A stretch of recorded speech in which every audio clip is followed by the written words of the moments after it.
여호와께서 애굽 사람들에게 재앙을 내리려고 지나가실 때에 문 임방과 좌우 문설주의 피를 보시면 여호와께서 그 문을 넘으시고 멸하는 자에게 너희 집에 들어가서 너희를 치지 못하게 하실 것임이니라.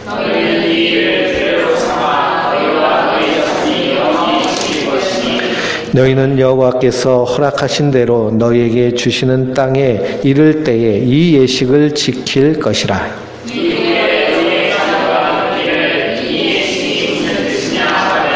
너희는 이르기를 이는 여호와의 유월절 제사라. 여호와께서 애굽 사람에게 재앙을 내리실 때에 애굽에 있는 이스라엘 자손의 집을 넘으사 우리의 집을 구원하셨느니라 하라 하매 백성이 머리 숙여 경배하니라.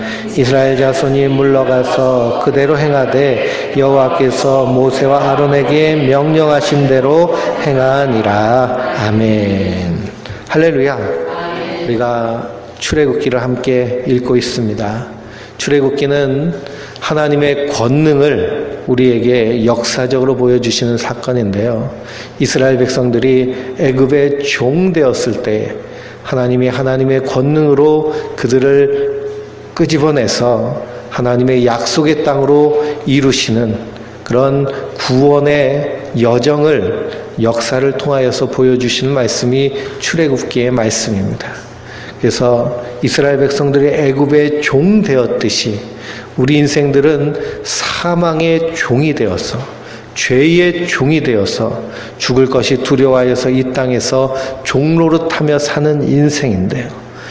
그리스도께서 예수님께서 우리를 위해 십자가에 달려 죽으심으로 우리의 죄를 깨끗하게 하시고 그리고 우리를 이 죄악과 사망에서 구원해내셔서 끄집어내셔서 그래서 하나님의 백성 삼으시고 주님 오실 그날까지 성도는 한 걸음 한 걸음 하늘나라를 향해서 하나님의 약속의 나라를 향해서 본향을 향해서 그래서 우리의 육신의 장막이 무너지고 그리스도께서 하나님께서 우리에게 영원한 생명의 부활의 영광스러운 이 몸을 입혀주실 것을 소망하며 믿음으로 살아가는 여정을 역사적으로 보여주시는 말씀이 출애굽기의 말씀입니다.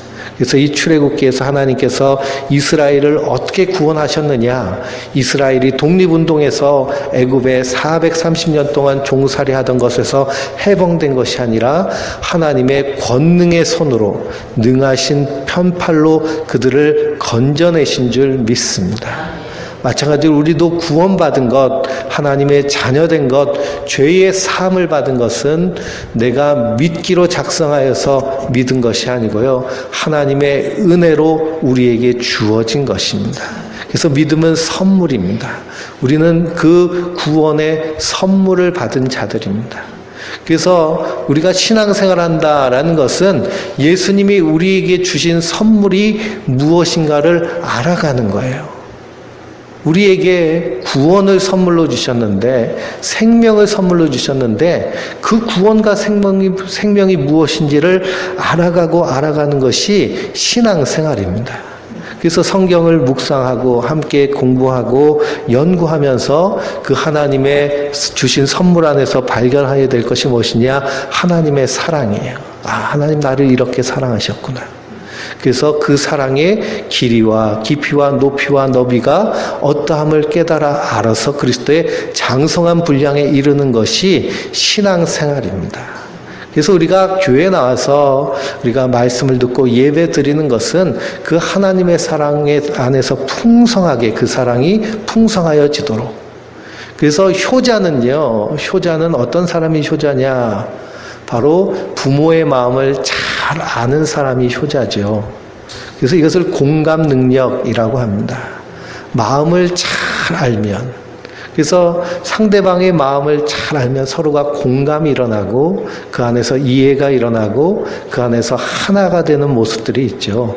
부부간에도 마찬가지입니다. 부부간에도 서로 알아가려고 하는 것. 그래서 그 화성에서 온 남자, 금성에서 온 여자라는 그런 책이 있어요. 그건 이제 청년들이 많이 읽는 책인데요. 그건 무슨 내용이냐? 여자는 금성에서 지구로 이렇게 이주해온 존재이고 남자는 화성에서 지구로 이주해 온 존재라는 겁니다. 그러니까 남자와 여자는 고향이 틀리다는 거예요. 그래서 남자와 여자가 만나서 가정을 이루고 부부로 산다는 것은 서로 다름을 인정하고 서로를 어떻게 해가는 거예요? 알아가는 것이 바로 부부 생활에서 가장 중요한 것이다 라는 겁니다. 그래서 성경은 남편들에게 아내를 사랑하기를 지식에 따라 사랑하라 라고 말씀하고 있죠. 지식에 따라 사랑하라 라는 것은 연구하면서 사랑하라 라는 겁니다. 막무가내로 사랑하지 말고 내가 사랑한다고 사랑한다는 것이 때로는 상대방을 괴롭게 할 수도 있는 것이기 때문이죠.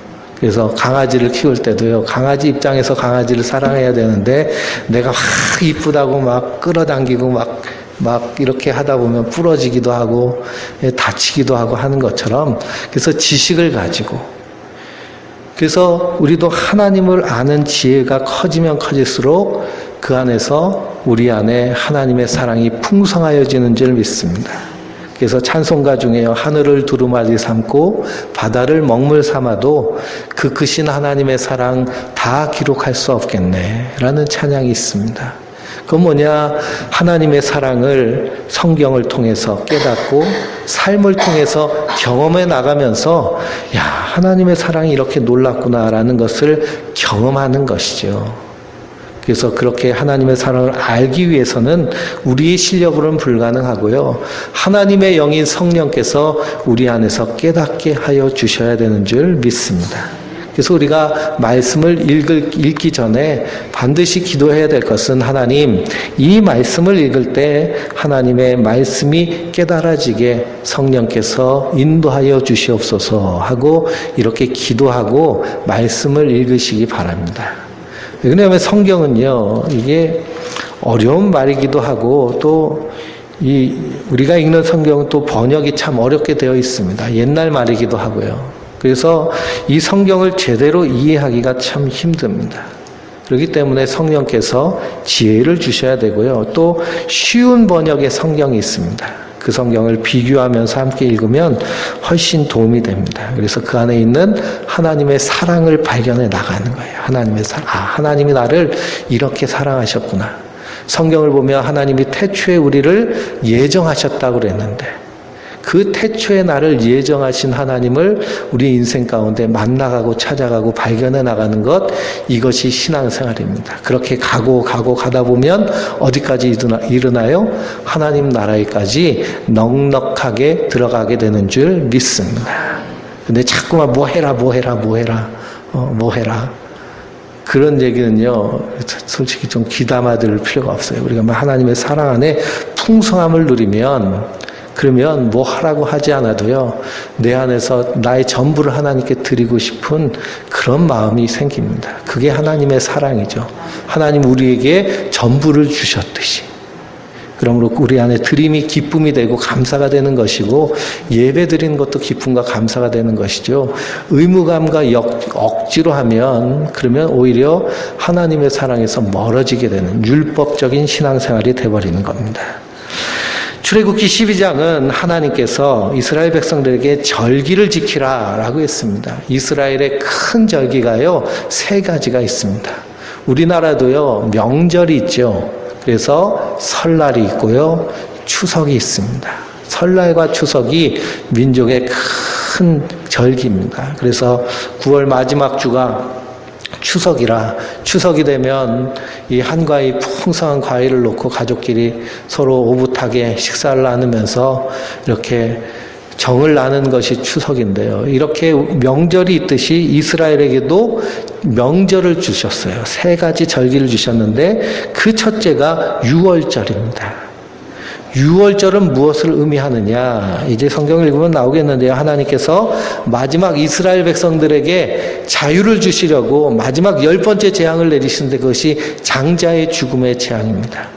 장자의 죽음의 재앙에 하나님께서 죽음의 천사들을 전 애굽 땅에, 이집트 땅에 보내실 텐데, 그때에 이스라엘 백성들은 어린 양을 잡아서 그 피를 문인방과 문설주의 발음으로 말미암아 죽음의 천사가 그 피를 보고 그 집안에 들어가지 못하고 넘어간다라고 해서 유월절, 유턴한다고 그러죠. 그래서 넘어간다 유월절이라고 이름을 지은 것입니다. 유월절. 죽음의 천사가 들어가지 않고요.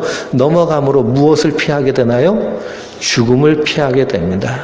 그럼 누구의 보호하심을 따라서 죽음을 면하게 되느냐? 유월절 어린 양의 피로 말미암아 보호함을 받게 되는 것이죠. 이 유월절은 누구를 상징하느냐? 바로 예수님께서 유월절 어린 양으로 오셔서 십자가에 달려 죽으심으로 흘린 그 보혈의 피를 상징하는 것입니다.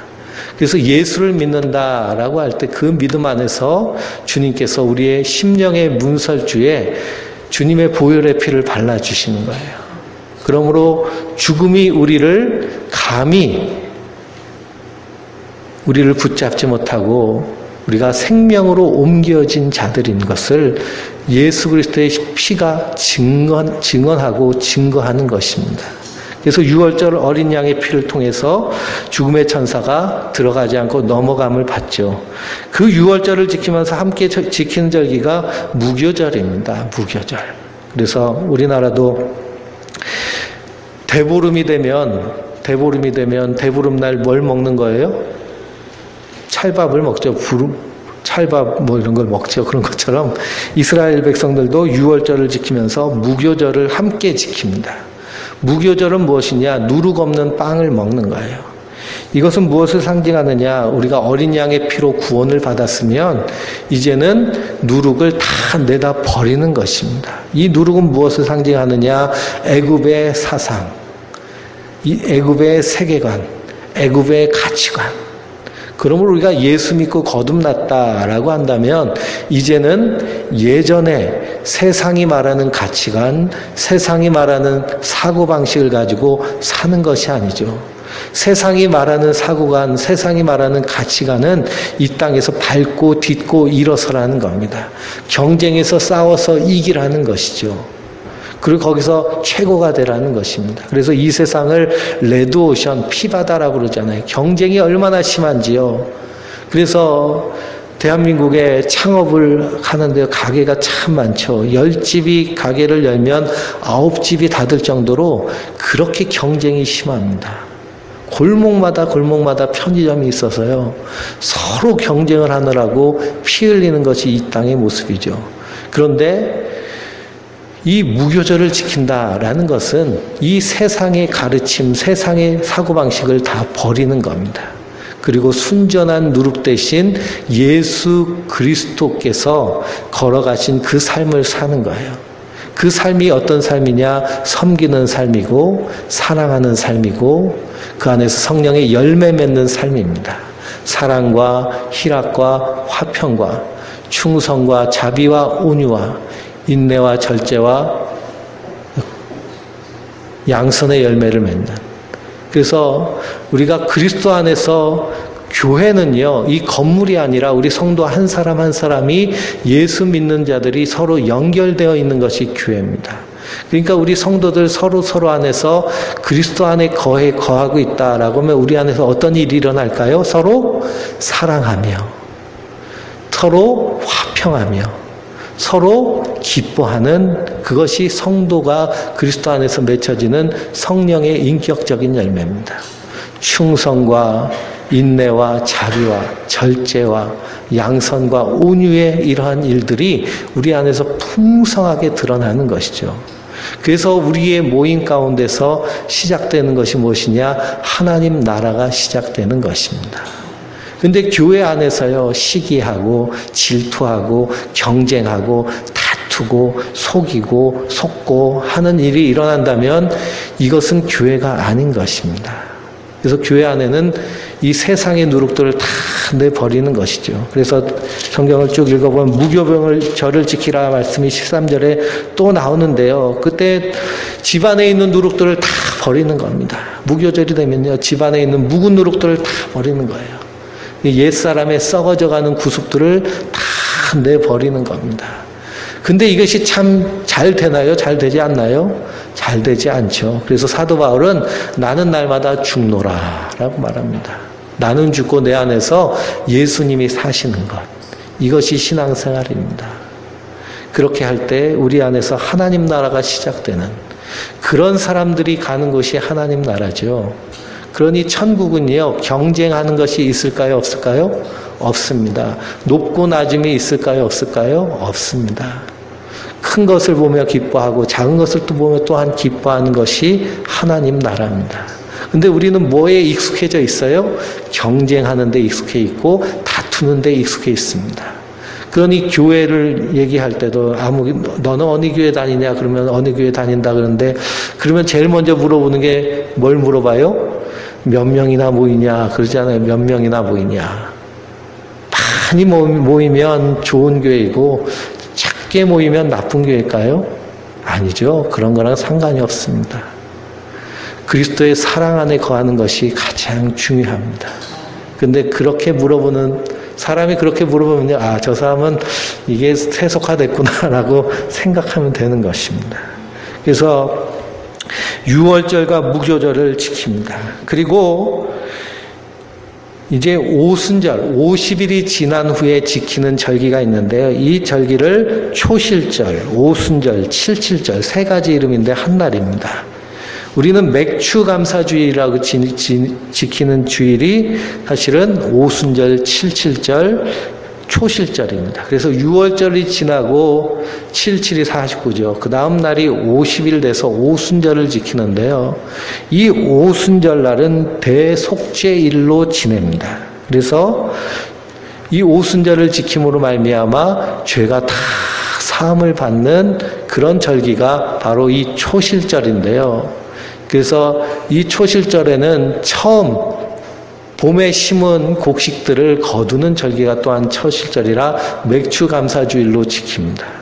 그래서 이것의 신학적인 의미는 무엇이냐 하면 오순절 마가의 다락방에서 성령님이 임하시죠. 성령님이 임하심으로 해서 어떤 일이 일어나느냐, 의에 대하여, 죄에 대하여, 심판에 대하여 깨닫게 하시는 겁니다.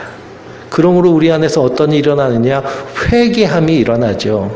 성령을 받았다라는 것은요, 성령 받은 증거가 방언했다. 이것이 성령 받은 증거가 아니고요. 성령 받은 증거는 내가 죄인임을 깨달아지는 것입니다. 그리고 그 안에서 하나님을 향한 회개가 일어나죠. 그래서 오순절 마가의 다락방에서 성령이 임하심으로 그들이 하나님 앞에 속죄함을 받고 하게 되는 것입니다. 그리고 마지막 세 번째 절기가 수장절, 우리를 말하면 추수감사절입니다. 가을에 곡식들을 다 이렇게 추수해가지고요. 그래서 이렇게 창고에 드리는 것을 수장절로 의미합니다. 그러면 우리가 신앙적으로 볼 때 수장절을 기다리면서 신앙생활하는 것이 성도의 신앙생활입니다. 왜 그러냐? 예수님께서 다시 이 땅에 재림하시면 타작마당을 여셔가지고요. 그래서 알곡은 곡간에 드리고 죽정이는 불타는 풀무불에 넣는. 그래서 하나님의 심판이 일어날 때 성도들은 하나님 나라에 거하게 되는 줄 믿습니다. 그래서 그 주님께서 오심을 간절히 기다리며 이 수장절을 기다리는 것이 이 세 가지 절기의 의미입니다. 그래서 이 절기를요, 지키는 것이 중요한 것이 아니라 그 안에 담겨져 있는 의미를 아는 것이 중요한데 그 안에 담겨져 있는 의미는 예수를 그리스도로, 예수를 나의 구원자로 믿는 것이 중요한 줄 믿습니다. 그래서 그리스도라는 말은요, 크리스토스라는 말은 구원자라는 말입니다. 그래서 그리스도, 메시아, 구원자, 이것은 다 한 말입니다. 그리스도는 헬라어고요. 그리고 메시아는 히브리어고 구원자는 한국말이죠. 이 세 말이 이게 섞여 있으니까 그리스도, 메시아, 구원자 이렇게 헷갈리는 거예요. 예수 그리스도라는 것은 예수님이 우리의 구원자십니다. 나를 죄에서 건져내신 분입니다. 라는 의미를 가지고 있는 것이 예수 그리스도십니다. 그래서 이 세 가지 절기를 지키라라고 하시죠. 그리고 이제 이스라엘의 애굽 땅에 무엇이 임하느냐? 바로 10번째 재앙이 임합니다. 29절부터 42절까지 읽어보겠습니다. 한 절씩 읽겠습니다. 밤중에 여호와께서 애굽 땅에서 모든 처음 난 것 곧 왕이 앉은 바로의 장자로부터 옥에 갇힌 사람의 장자까지와 가축의 처음 난 것을 다 치심에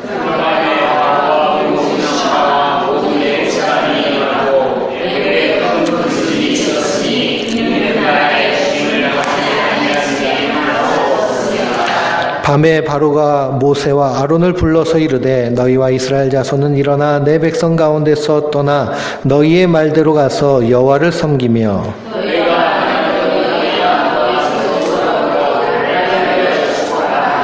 애굽 사람들은 말하기를 우리가 다 죽은 자가 되도다 하고 그 백성을 재촉하여 그 땅에서 속히 내보내려 하므로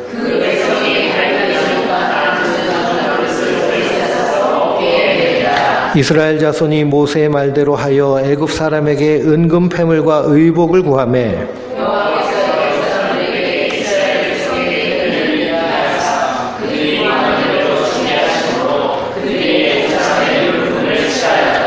이스라엘 자손이 라암셋을 떠나서 숫곳에 이르니 유아 외에 보행하는 장정이 60만 가량이요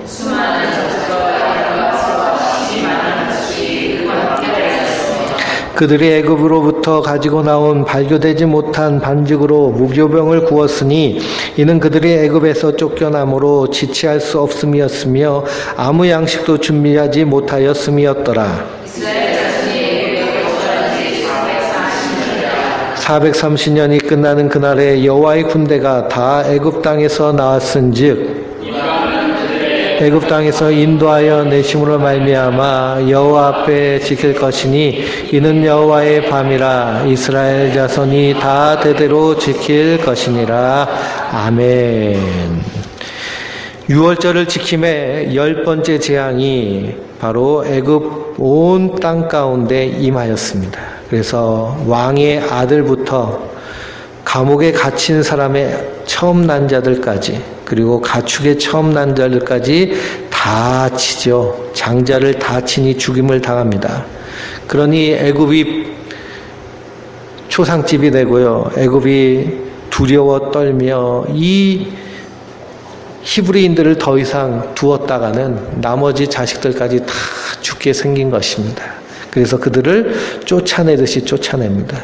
하나님께서 말씀하신 대로 그들이 나갈 때 35절 말씀에 이스라엘 자손이 모세의 말대로 하여 애굽 사람에게 은과 금과 패물과 의복을 구하니 달라는 대로 다 애굽 사람이 주죠. 그래서 430년 동안 종살이한 그 품삯을 다 가지고 이스라엘 백성들이 나오는 것입니다. 그러니 갚아주시고 그리고 받게 하십니다. 그래서 그렇게 이스라엘 백성들이 출애굽하는데요. 그 애굽에서 거주한 지 430년이 됐습니다. 우리 창세기 15장을 한번 읽어볼까요? 15장 13절인데요. 출애굽기 앞에 있는 성경이 창세기입니다. 창세기 15장 12절부터 13절까지입니다. 14절까지입니다. 19페이지입니다. 해질 때에 아브라함에게 깊은 잠이 임하고 큰 흑암과 두려움이 그에게 임하였더니 여호와께서 아브라함에게 이르시되 너는 반드시 알라 내 자손이 이방에서 객이 되어 그들을 섬기겠고 그들은 400년 동안 내 자손을 괴롭히리니 그들이 섬기는 나라를 내가 징벌할지며 그 위에 내 자손이 큰 재물을 이끌고 나아오리라. 아멘. 이것은 이스라엘 백성들의 조상인 아브라함에게 하신 약속입니다. 아브라함이 하나님과 언약을 맺죠. 언약을 맺는데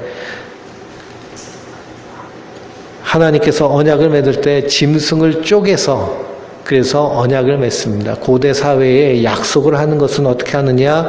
짐승을 쪼개고 그 사이를 지나감으로 해서 피의 언약을 맺습니다. 그래서 소를 잡고 양을 잡고 비둘기를 잡고 작은 새를 잡았는데요. 아브라함이 그 작은 새를 쪼개지 않았습니다. 그것으로 말미암아 하나님께서 이 아브라함에게 하나님이 하실 일들에 대해서 말씀하셨는데요. 400년 동안 내 자손들이 종이 되리라. 그리고 그 후에 큰 재물을 가지고 나오리라 하는 그런 언약을 주셨습니다. 그 말씀대로 이스라엘 백성들이 애굽에서 430년 동안 종살이를 하다가 나왔는데요. 애굽 사람들에게 다 가지고 나오게 된 것이죠. 그렇게 해서 이스라엘 백성들이 출애굽하였는데요. 그들의 모습은 종과 같은 모습인데 41절 말씀해 보니까 430년이 끝나는 그날에 여호와의 군대가 다 애굽 땅에서 나왔다라고 말씀하고 있습니다. 여호와의 군대. 그래서 성경에 보면요, 하나님의 사람들을 농부로 표현을 합니다. 그리고 운동선수로 표현하고요. 그리고 또 군사로 표현합니다. 그래서 우리는 하나님의 군대 군인들입니다. 그래서 우리를 통하여서 하나님 나라를 이루어 가시는데요. 그래서 우리가 하나님 나라의 군사로 부르심을 받았는데, 그러므로 성도는 이 하나님의 말씀, 예수 그리스도를 믿는 믿음으로 무장한 자인 줄 믿습니다. 그리고 그들이 출애굽한 그 밤이 여호와의 밤이라라고 42장에 말씀하고 있습니다. 그 여호와의 밤은 심판의 날이고, 그 심판의 날 성도는 구원받는 구원의 날이 될 줄 믿습니다. 그러므로 성도는 말세에 오실 주님을 기다리며 예배하는 자들이죠. 그 이후에 43절부터 13장 16절까지는 이게 이제 유월절과 무교절에 대해서 반복되어서 나오는 말씀입니다. 그래서 거기 넘어가고요. 13장 17절부터 22절까지 같이 읽어보겠습니다. 바로가 백성을 보낸 후에 블레셋 사람의 땅의 길은 가까울지라도 하나님이 그들을 그 길로 인도하지 아니하셨으니 이는 하나님이 말씀하시기를 이 백성이 전쟁을 하게 되면 마음을 돌이켜 애굽으로 돌아갈까 하셨음이라. 그러므로 하나님이 홍해의 광야길로 불러 백성을 인도하심에 이스라엘 자손이 애굽 땅에서 대열을 지어 나올 때에 모세가 요셉의 유고를 가졌으니 이는 요셉이 이스라엘 자손에 단단히 맹세하게 하여 이르기를 하나님이 반드시 너희를 찾아오시리니 너희는 내 유고를 여기서 가지고 나가라 하셨음이더라. 그들이 숫곳을 떠나 광야 끝 에담에 장막을 치니 여호와께서 그들 앞에서 가시며 낮에는 구름 기둥으로 그들을 길을 인도하시고 밤에는 불 기둥으로 그들에게 비추사 낮이나 밤이나 지나가게 하시니 낮에는 구름 기둥 밤에는 불 기둥이 백성 앞에서 떠나지 아니하니라. 아멘. 가야 될 곳이 있죠. 가야 될 곳이 어디냐 하면 지중해 변을 따라 뚝 올라가면 거기 팔레스타인 땅이 있습니다. 거기가 가나안 땅이고요. 지금 이스라엘이 있는 나라이고 이스라엘, 요르단, 팔레스타인 그렇게 있는 그 땅이 바로 이스라엘 땅입니다. 버스 타고 가면요, 한 7시간 버스 타고 가면 되고요. 걸어가면은 보름이면 충분히 갈 수 있는 거리가 바로 애굽에서 가나안 땅까지 가는 거리입니다. 그런데 이 해변길을 따라가면 길이 가장 편한데요. 거기에는 여러 족속들이 살고 있습니다. 그러니까 그 길을 따라가다 보면 뭘 해야 돼요? 전쟁을 해야죠, 전쟁을. 근데 아직 하나님의 군대임에도 불구하고 전쟁할 준비가 되지 않으니 하나님께서 그들을 삥 둘러서 가게 하시는 겁니다. 가는 동안 신의 산을 거쳐서 하나님을 만나고 하나님과 언약을 맺고 다시 가나안 땅으로 가는 여정, 그것이 신앙의 여정인데요. 그 가는 길에 이스라엘 백성들이 혼자서 가게 하셨느냐? 그게 아니라 오늘 말씀에 구름 기둥과 불 기둥으로, 낮에는 구름 기둥, 밤에는 불 기둥으로. 왜 그러냐? 사막길을 걸어갈 때요, 사막이 얼마나 뜨거운지요. 그래서 사막길에서는요 30분도 서 있기가 힘들고 걷기가 힘듭니다. 그러니 낮에는 구름 기둥으로 그들을 시원하게 천연 에어컨을 틀어주신 것이죠. 밤에는 또 기온이 뚝 떨어지니 보이지도 않고 춥습니다. 그러니 난로를 틀어주셔서 그들을 인도하십니다. 그게 하나님의 인도하십니다. 성도도 마찬가지죠. 우리가 이 땅에서 믿음으로 살아갈 때 하나님이 그래 너 열심히 믿음으로 한번 살아봐 하고 내버려 두지 않으십니다. 하나님이 지키시고 보호하시고 인도하여 주시는 줄 믿습니다. 그러므로 우리 신앙생활은요, 그 하나님과 동행하는 신앙생활입니다. 그 하나님을 발견하며 만나는 것이 신앙생활입니다. 아, 하나님 이렇게 도와주셨구나. 우리 인생의 발걸음을 쭉 돌이켜보면 내가 열심히 힘차게 때로는 고생하면서 걸어온 것 같지만 나를 이끌어주시고 인도하신 분이 있었기 때문에 여기까지 왔다라는 것이 깨달아지고 믿어지면 그 안에서 하나님의 사랑이 충만하여질 줄 믿습니다. 그렇게 되면요, 우리 안에 뭐가 생기나요? 믿음의 담대함이 생깁니다. 그래서 보이지 않는 길도 하나님을 신뢰하고 나아갈 수 있습니다. 두려움이 없습니다. 그것이 성도의 발걸음입니다. 그래서 부름기둥과 불기둥이 하나님 지금도 우리를 인도하시고 보호하여 주시고 계신 줄 믿습니다. 그 인도하심 안에서 날마다 풍성하고 충만하게 승리하는 하나님의 사람들 되시길 주님의 이름으로 축원드립니다.